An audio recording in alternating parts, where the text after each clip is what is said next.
Day in the life of an Uber driver, Victoria Miller.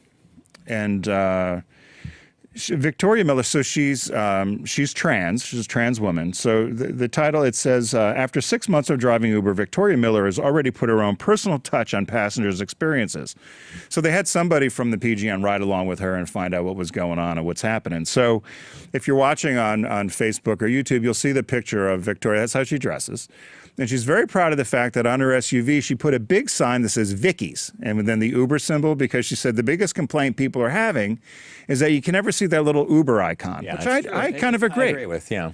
But so you know, Vicky's coming to get you. So she's got this Vicky logo on there on her doors. And so they asked her about how people, and she's dressed pretty provocatively, I think. You mean the orange hair or the bustier? Well, I think the bustier and kind of this Mae West, almost a Mae West sort of thing. Oh, right? yeah, over the top, yeah. Yeah. So, so she had said that she picked up a passenger from North Carolina, and she thought it was just going to be kind of fun. She says she likes to have a lot of fun with her clients that she picks up, and she likes to joke with them. So the guy said he was from North Carolina, and she said, "Oh, I'm not allowed to pee in the ladies' room there." And then the passenger said, "Yes, and rightfully so."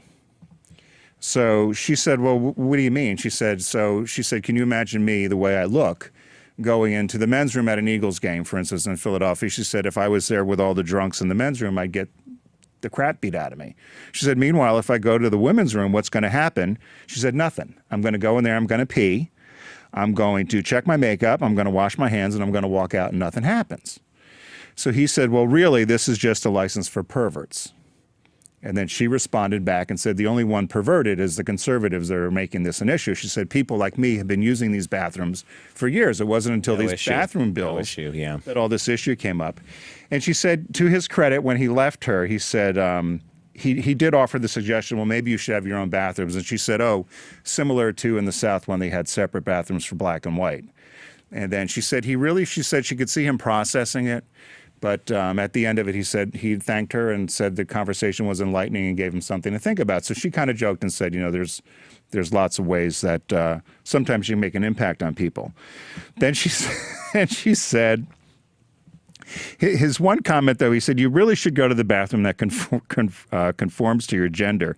He said, "What, should I wear a badge that says I have a vagina now?" So he said, or Miller said, she said, "My outward appearance is not going to change once I have a vagina. My voice isn't going to change.